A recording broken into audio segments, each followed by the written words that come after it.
বৈষম্য বিরোধী ছাত্র আন্দোলনের নতুন কর্মসূচি ঘোষণা।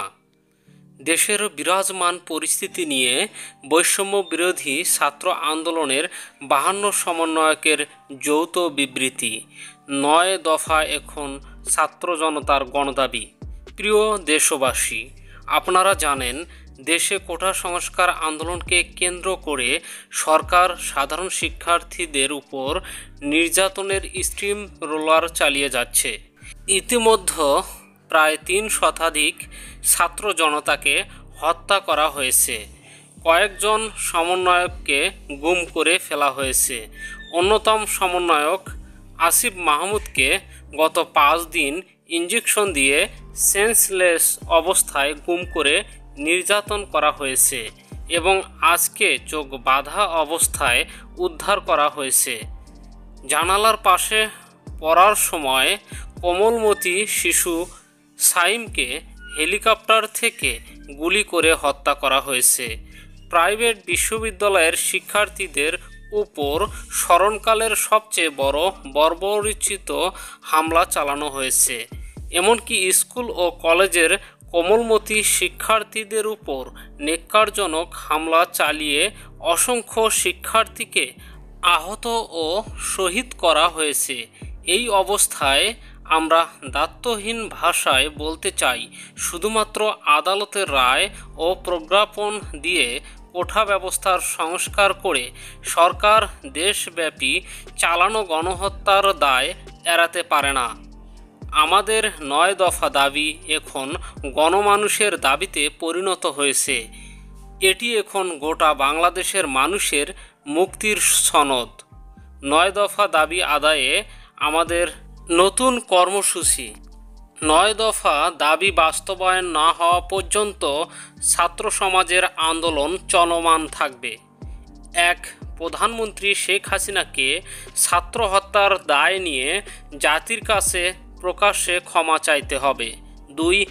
আইনশৃঙ্খলা রক্ষাকারী বাহিনী ও আওয়ামী সন্ত্রাসী কর্তৃক ছাত্র হত্যার দায় নিয়ে স্বরাষ্ট্রমন্ত্রী আসাদুজ্জামান খান কামাল, সড়ক পরিবহন ও সেতুমন্ত্রী ওবায়দুল কাদের, শিক্ষামন্ত্রী মহিবুল হাসান চৌধুরী নওফেল, আইনমন্ত্রী আনিসুল হককে মন্ত্রিপরিষদ ও দল থেকে পদত্যাগ করতে হবে।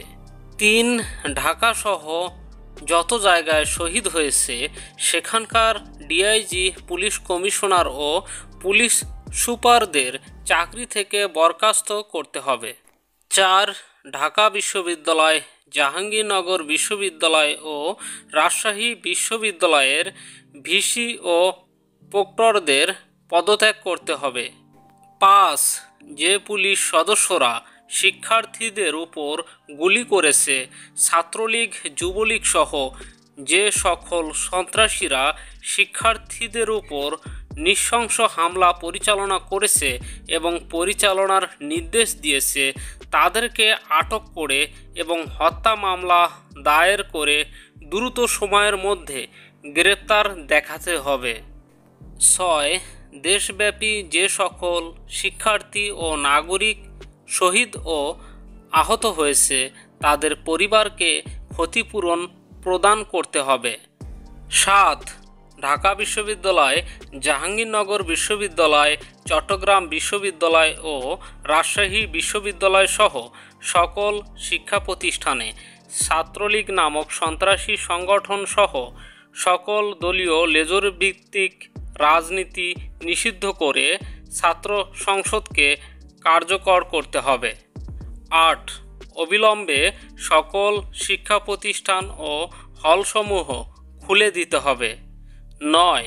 কোটা আন্দোলনের সাথে সম্পৃক্ত শিক্ষার্থীদের একাডেমিক ও প্রশাসনিক কোনো ধরনের হয়রানি করা হবে না মর্মে অঙ্গীকার করতে হবে। বার্তা প্রেরক আব্দুল হান্নান মাসুদ, সমন্বয়ক, বৈষম্য বিরোধী ছাত্র আন্দোলন। বাংলাদেশি মানুষ জানে এই বদমাশের সমস্ত কাহিনী।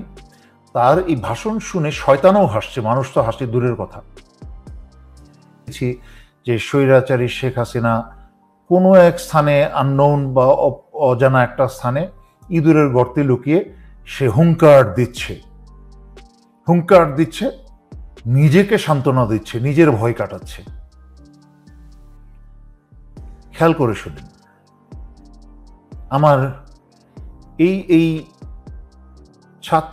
কোটা বিরোধী ছাত্র আন্দোলনের শুরুর ভিডিওতেই আমি বলেছি স্বৈরাচারী শেখ হাসিনা পালিয়েছে। অনেকেই কথাটা বিশ্বাস করতে চায়নি, কেউ গুজব বলে উড়িয়ে দিয়েছে। ঠিক আছে, যে যাই ভাবুক, তাতে আমার কিছু আসা যায় না।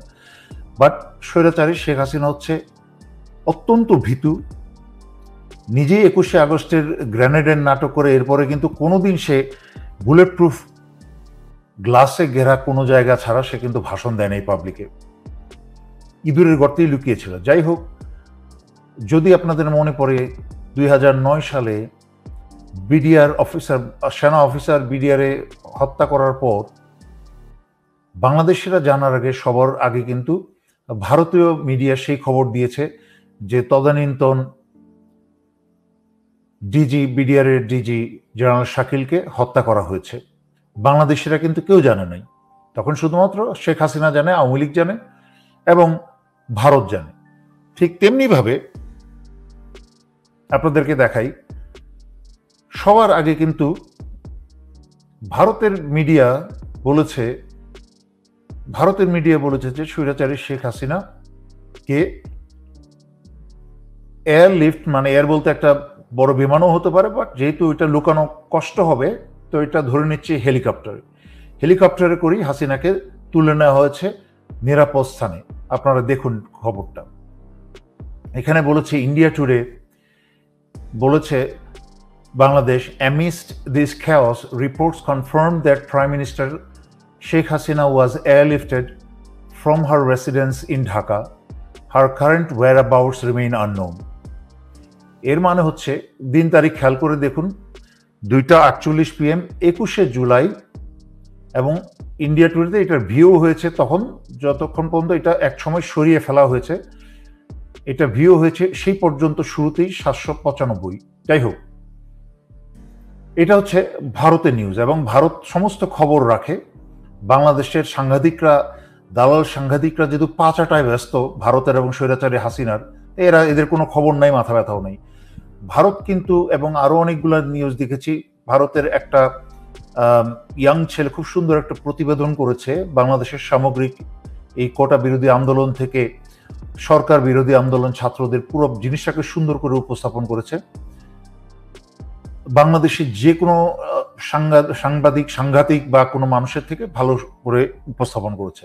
এনিওয়ে, আপনারা দেখেছেন কি করে ভারত সত্য কথা প্রকাশ করে দিয়েছে যে স্বৈরাচারী শেখ হাসিনা সে পালিয়েছে, এবং আজকে হঠাৎ করে ইঁদুরের গর্তের থেকে কোনো রকমে একটা নামকা অবস্থায় একটা কনফারেন্সের ব্যবস্থা করে, হয়তো বা আগের পরের কাটছাট ভিডিও ডানে বামে লাগিয়ে 2-4 জন মানুষকে ধরে এনে বসিয়ে রেখে, আমার ধারণা, যেটা আমি আগেও বলেছি, এবং আমার ধারণা হয়তো ভারতের বাংলাদেশের সীমান্তের আশেপাশে ভারতের কোনো নিরাপদ স্থানে সেখান থেকে সেই কাজটা করেছে। মূলত খেয়াল করার বিষয় হচ্ছে, আমি হাসিনার ভাষণ কোনোদিনই আমি 30 সেকেন্ডের বেশি শুনি নাই, কারণ ডায়রিয়া মাউথ যখন মুখ খুলে তখন ওইটা দেখার মতো রুচি আমার নাই। কিন্তু আজকেরটা আমাকে শুনতে হয়েছে, দেখি এই মহিলা তার জীবনের শেষ ভাষণে কি বলে। মহিলার পুরো 99% সময়টাই আমি আমি আমি আমি আমি হ্যান করেঙ্গা, তেন করেঙ্গা, হ্যান করেছি, তেন করেছি। কারণ যেহেতু বাংলাদেশি মানুষ জানে এই বদমাশের সমস্ত কাহিনী, তার এই ভাষণ শুনে শয়তানও হাসছে, মানুষ তো হাসছে দূরের কথা। পুরো সময়টা আমি আমি করলো, তারপর একটা লম্বা তালিকা দিল কি কি জ্বালিয়েছে, কোথায় কোথায় কি জেলেছে, ইত্যাদি ইত্যাদি। তো তার যদি এত সাহস আর ক্ষমতাই থাকতো, মূল কথাটা বলি, তার যদি এত সাহস আর ক্ষমতাই থাকতো, তাহলে হাসিনা কিন্তু এই গত 4-5-7 দিন ধরে এই ছাত্র আন্দোলন চলে না, সে অনেক আগেই অনেক কিছু করে ফেলতো। কারণ সে মানুষ হত্যায় হচ্ছে, পুড়িয়ে মারা এবং হত্যায় হচ্ছে সে উস্তাদ। তো তা না করে সে গর্তে বসে হুঙ্কার দিচ্ছে যে আমি সবাইকে দেখে নেব, সবার বিচার করব, এই করব, সেই করব। মানে শুনেন, ফেরাউনও কিন্তু তার মরণের আগে হুঙ্কার দিয়েছিল,